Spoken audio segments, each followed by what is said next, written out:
In the very center of Africa lies a land of incredible natural wealth. The Central African Republic is a place blessed with dense rainforests, sprawling savannas, and powerful rivers. Beneath its soil, one can find diamonds, gold, and uranium. These are treasures that could build a prosperous nation. Yet this country, often called the heart of Africa, has a history filled with immense suffering and relentless struggle. It is a story of a paradox, where great riches have brought not prosperity, but profound turmoil. The very resources that should have been a blessing have so often become a curse, fueling conflict and attracting exploitation from outsiders for generations. It is a story that demands our attention and our understanding. The challenges here are as vast as its landscapes. For decades, the people of the Central African Republic have endured a seemingly endless series of crises. Political instability has become the norm, with governments rising and falling in rapid succession. This has prevented the growth of strong, reliable institutions that could serve the people. The cycle of violence has displaced millions, forcing them to flee their homes in search of safety. It is a heartbreaking reality for a nation with such potential. The world has often looked away, leaving this nation and its people to navigate their difficult path in relative isolation, their struggles unheard on the global stage. This essay seeks to explore the deep roots of these struggles. We will journey back in time to understand the societies that existed long before colonial borders were drawn. We will examine the profound and lasting impact of French colonial rule, a period that reshaped the destiny of this land and its people. We will look at the turbulent years that followed independence, marked by the rise of figures like Jean Bedel Bokassa, whose reign left deep scars on the national psyche. The story is complex, a tapestry woven with threads of external interference, internal power struggles, and the enduring resilience of ordinary people caught in the crossfire.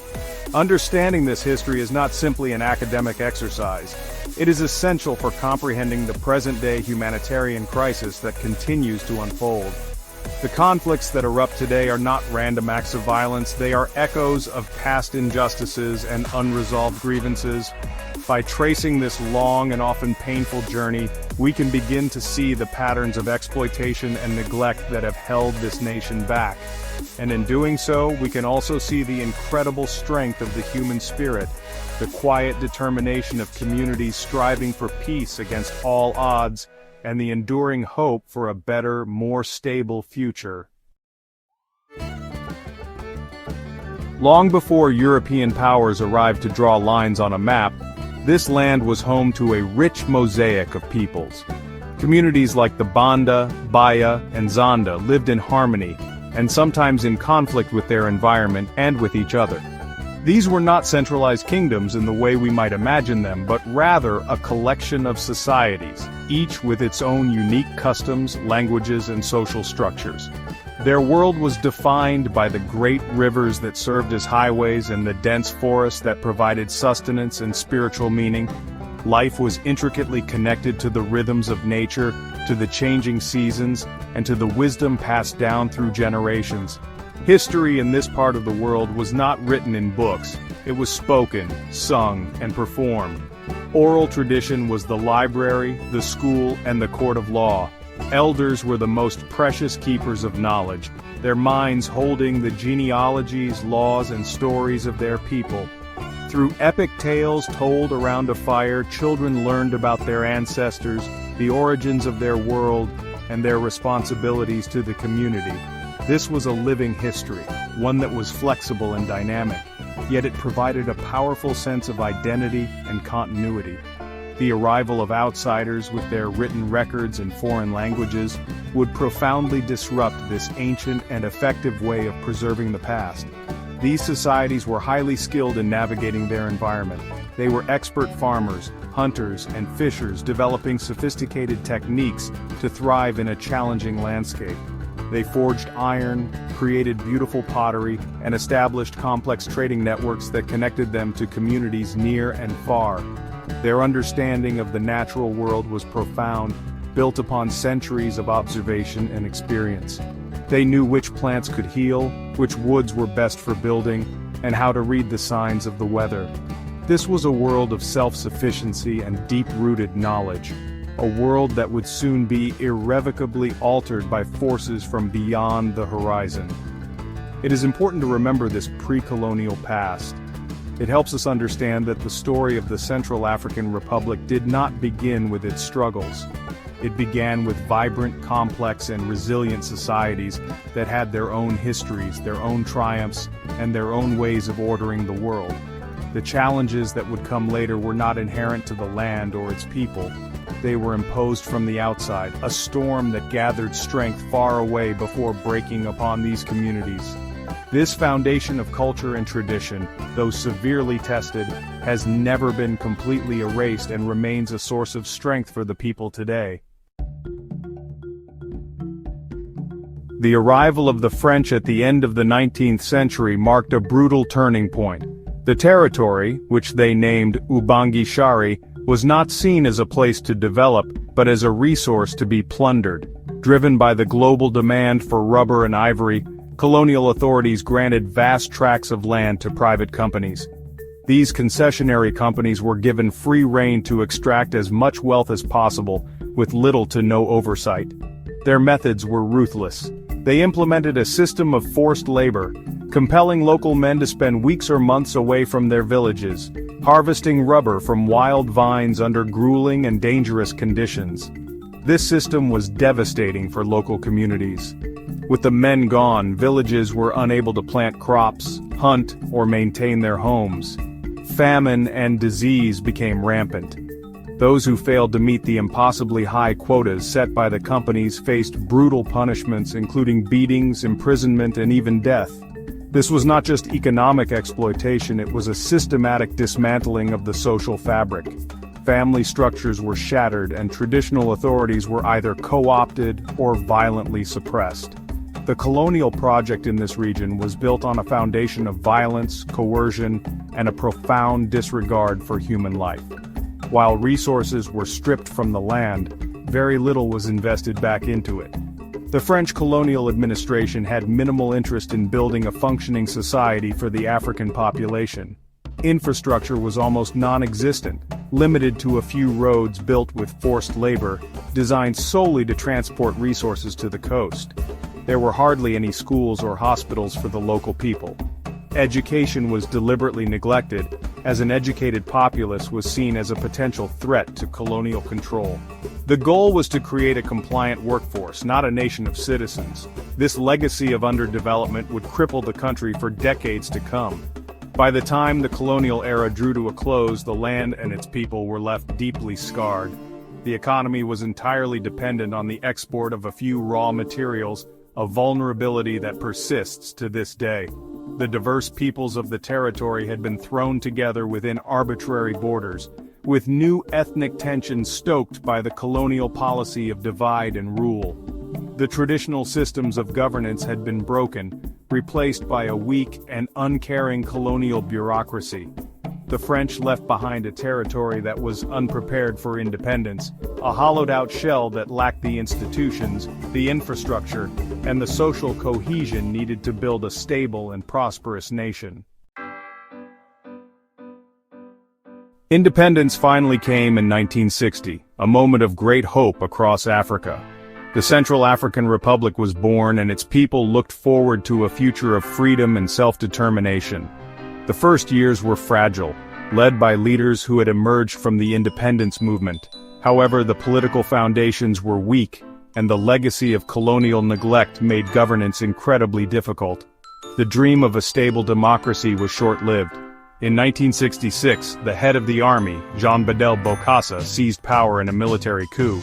This event would plunge the young nation into one of the most bizarre and brutal periods of its history. Bokassa's rule grew increasingly authoritarian and honestly pretty erratic. He declared himself president for life and ruled with an iron fist, crushing all dissent and creating a pervasive atmosphere of fear. His regime was characterized by extravagance and cruelty. While the majority of his people lived in deep poverty, he lavished state funds on himself and his inner circle. His delusions of grandeur reached their zenith in 1977, when he crowned himself Emperor of the Central African Empire in a lavish ceremony that cost an estimated $20 million, a quarter of the country's annual budget. The coronation was a spectacle of absurdity, modeled on that of his hero, Napoleon Bonaparte, and stood in stark contrast to the suffering of his subjects. Behind the pomp and ceremony lay a regime of terror. The emperor's secret police were notorious for their brutality, and anyone suspected of opposing him was subject to arrest, torture, or execution. The abuses were widespread and horrific. One of the most infamous incidents occurred in 1979, when hundreds of schoolchildren were arrested for protesting against the mandatory purchase of expensive school uniforms bearing the emperor's insignia. It is reported that around 100 of them were massacred, some allegedly beaten to death by Bokassa himself. This horrific act of violence finally drew international condemnation and sealed his fate. The emperor's reign came to an end in 1979 when he was overthrown in a French-backed military operation while he was on a trip to Libya. France, which had once supported him as a bulwark against Soviet influence, could no longer tolerate his excesses. Bokassa's downfall, however, did not bring stability. His 13 years in power had further ruined the economy, hollowed out state institutions, and deepened the culture of violence and corruption. The shadow of the emperor would loom large over the Central African Republic, leaving a legacy of trauma and instability that made the path to a peaceful and democratic future even more difficult to find. The fall of Bokassa did not usher in an era of peace and prosperity. Instead, it marked the beginning of a long, painful cycle of political instability. The decades that followed were a blur of coups, mutinies, and rebellions. Governments came and went, often through force rather than through the ballot box. Each new regime promised change and stability, but honestly, few were able to deliver. The country's political institutions remained incredibly fragile, unable to establish the rule of law or provide basic services to the population. This constant state of unrest meant that long-term development was impossible. A key factor in this chronic instability was the weakness of the national army and other state institutions. The military was often poorly trained, poorly equipped, and plagued by internal divisions along ethnic and political lines. Instead of being a force for national unity and security, it frequently became a source of instability itself, with different factions vying for power and control over the country's resources. This created a power vacuum that was all too often filled by armed rebel groups.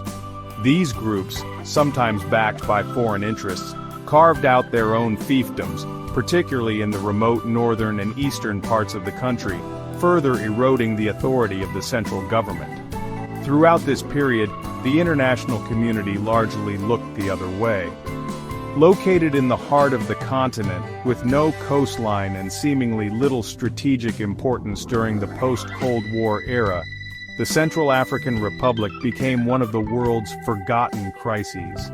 There was little sustained diplomatic or financial investment in building lasting peace or stable governance.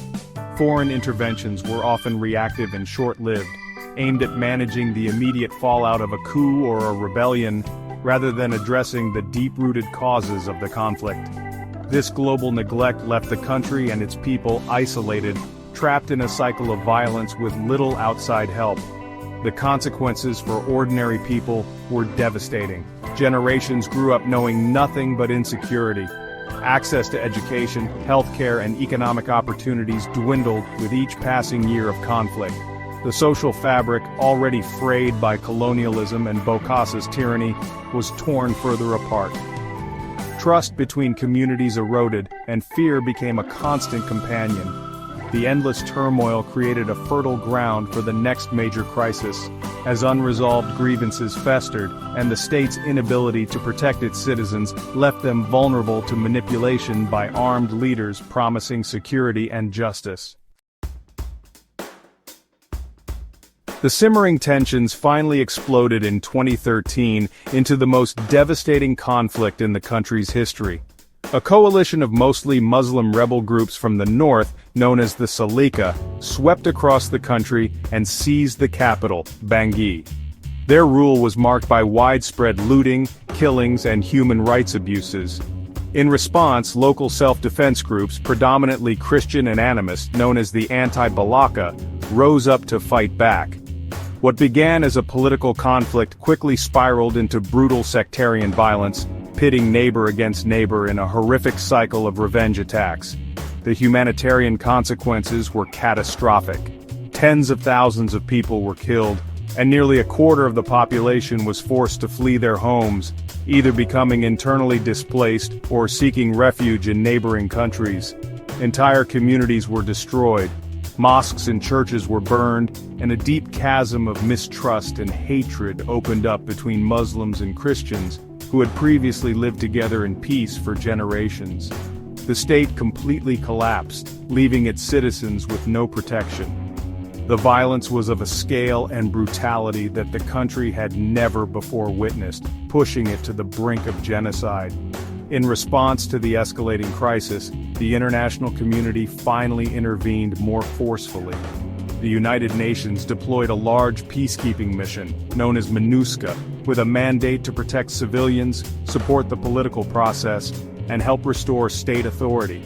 The presence of thousands of blue-helmeted soldiers helped to quell the worst of the violence and create a fragile sense of security in some areas.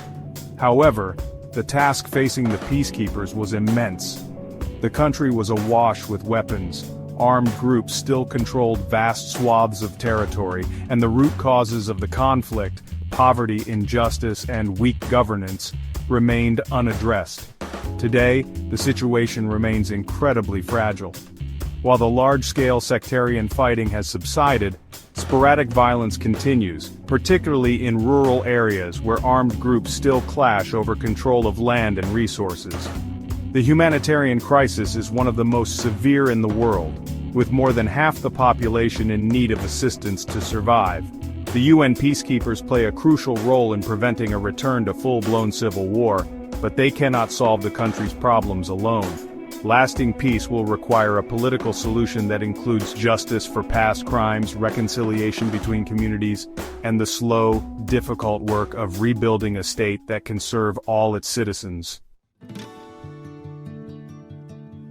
It is a tragic irony that a country so rich in natural resources remains one of the poorest on Earth. The diamonds, gold, timber, and uranium that lie within its borders have been more of a curse than a blessing. For decades, these resources have fueled conflict rather than funding development. Corrupt elites, warlords, and foreign corporations have exploited this wealth for their own gain, leaving little for the ordinary people. This resource curse is a central part of the country's story, a cycle where the potential for prosperity is continually siphoned away, perpetuating poverty and instability for the masses. Yet, amid this bleak landscape of struggle and exploitation, there are remarkable stories of resilience and hope. The true wealth of the Central African Republic is not in its soil, but in its people. In villages and towns across the country, ordinary citizens are engaged in the courageous work of peace building. Local leaders, women's groups, and religious figures are working to mend the torn social fabric, organizing reconciliation dialogues between former enemies. They mediate disputes over land and water, create safe spaces for children to play and learn, and bravely stand up to armed groups, reminding us that the desire for peace is a powerful force. Grassroots efforts, often supported by local and international aid organizations, are planting the seeds of recovery. Farmers are forming cooperatives to improve their harvests and get better prices for their goods. Entrepreneurs are starting small businesses, creating jobs and breathing life back into local economies. Health workers travel long distances on difficult roads to bring vaccines and medical care to remote communities. These are not grand gestures, but small, determined acts of creation in the face of destruction. They are a testament to the enduring human spirit and the refusal to give up on the dream of a better future for their children. The story of the Central African Republic is a somber reminder of how history, exploitation, and neglect can trap a nation in a cycle of suffering. But it is not a story without hope. Its unfulfilled potential is immense. The world must not forget this nation at the heart of Africa. Its people deserve more than our pity. They deserve our attention, our support, and our respect. By understanding their long and difficult journey, we honor their struggle and acknowledge their incredible resilience. The path ahead is uncertain, but the enduring strength and quiet determination of its people offer a glimmer of light, a promise that one day, the heart of Africa may finally find the peace and prosperity it so richly deserves.